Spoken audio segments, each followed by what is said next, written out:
Hey guys, today we're going to a very ancient temple in a remote village. This temple is known as the Amruteshwara Temple. Nobody visits this temple, including archaeologists, because it is said that the carvings here are so strange that no one can understand them. Today, I'm going to see if I can decode these carvings. Look at this carving, which has baffled people. This guy is standing up straight, but where is his head? You can see his whole body up to his neck, but his head is just not there. The head is on a plate nearby. What is going on here? This is puzzling, so let's look at the nearby carvings to understand this. The next carving shows two groups of people playing dice. They're gambling. This scene is mentioned in the ancient epic of Mahabharata. And the next carving, look at this. A man is disrobing a woman and grabbing her hair. This is also mentioned in the same epic. Now, let's go back to our mystery carving. This is also another scene from Mahabharata. This guy's head is not on a plate. It has been severed by a chakra, a disc-like weapon of Lord Krishna. Lord Krishna was constantly abused by a king by the name of Shishupala, and Krishna finally used his chakra and decapitated him. If you see the carving on the right, you can see Krishna releasing his chakra, and that chakra is still under the head of Shishupala, carrying it away. Here, you can see another unique and rare carving. This is a palace-like structure, but it's burning, and the fire is huge. You can see the flames all around it. And you can see this giant figure, a real Nephilim, setting this palace on fire. See how his hand is holding a burning matchstick and a burning torch is in the other hand. Who is he? Why is he setting fire to this house? Inside, you can see 1, 2, 3, 4, 5, 6 giant figures. And at the bottom, you can see several smaller figures. Interestingly, they appear to be searching for something underground. And look at the level below. You can see these figures carved here, as though some of them have escaped the fire using an underground tunnel. Is this just a wild guess? No. Again, this scene is mentioned in the ancient text of Mahabharata, where the villains plan to assassinate the 5 brothers and their mother. But how do they want to get rid of them? By creating a flammable palace called Lakshagriha, which means the house made of lacquer, a highly flammable substance. Now, how did the 5 brothers escape this burning building?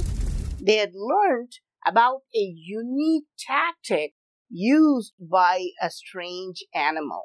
When there's a forest fire, even giant animals like elephants and lions die, but one animal always manages to escape the fire. Which animal is that? The rat. Rats living in forests always dig long tunnels underground, which lead to nearby rivers or creeks. When a forest fire erupts, all plants and animals die, but the rats escape through the underground tunnels, safe from fire, and then jump into the river. In case you did not know, rats are very strong swimmers and can also hold their breath underwater. So, rats escape massive fires by using underground tunnels leading to water. Now, this animal behavior, the behavior of rats, is mentioned in the ancient text of Mahabharata, which is at least 2000 years old. Now, today, in modern science, we don't know if rats actually do this, if rats actually dig long tunnels to escape forest fires. But I would definitely not be surprised if 10 or 20 years from now, some biologist makes a quote-unquote groundbreaking discovery that rats do this to escape fire.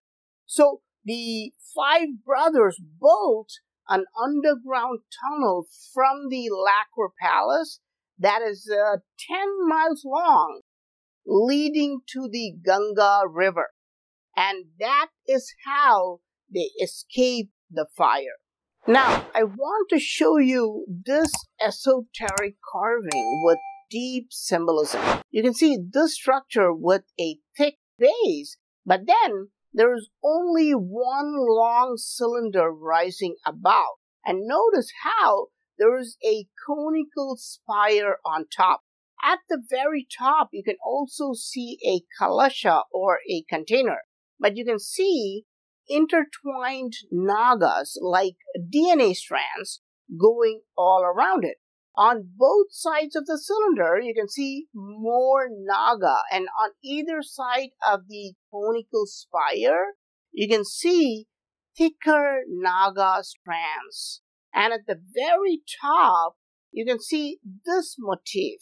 I'll give you a hint. This motif is known as Kirtimukha and is found on many temple towers. And don't forget the chakra behind it.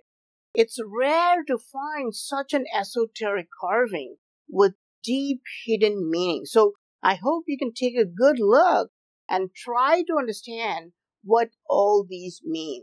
This carving is about 5 feet tall. But look at this carving. This is just about 1 inch tall, just about the size of your forefinger. This is why the Amruteshwara Temple is very special, because it's hiding some extraordinary stonework. Imagine having carvings ranging from 1 inch to 5 feet tall. That's pretty amazing. Now, do you know ancient builders placed a pyramid on top of a lingam and worshipped that combination? We know Hindus worship the lingam, but the carvings in this temple show how they placed pyramids above lingams and used it for spiritual purposes.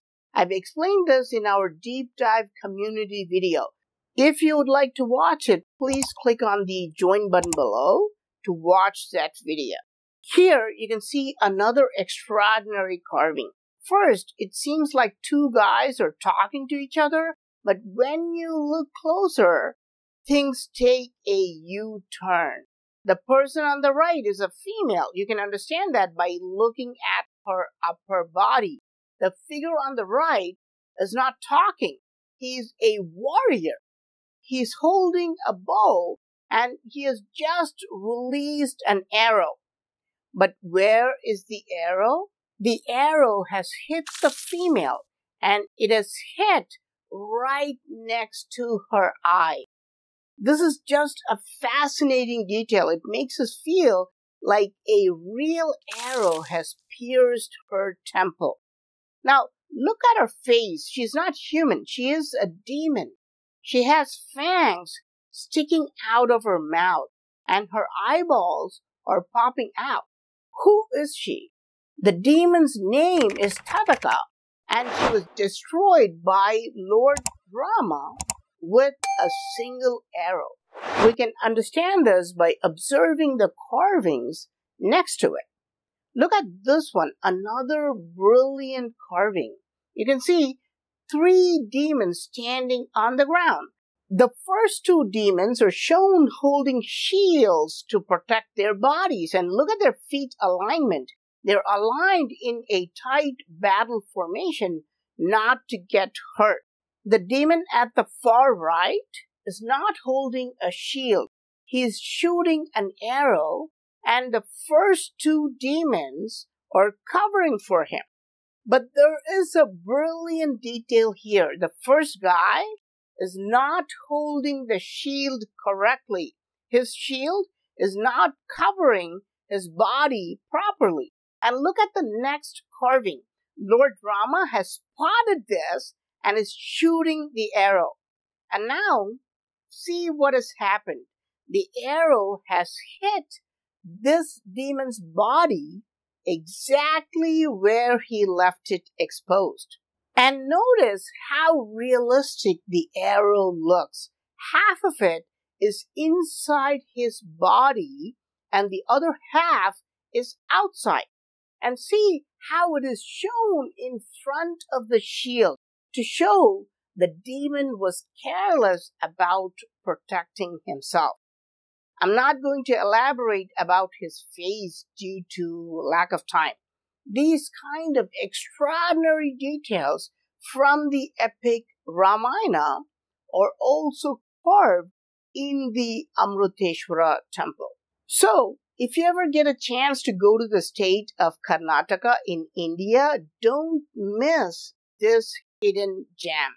You'll find some amazing details in carvings and evidence of ancient technology, not to mention the insane ceilings as well.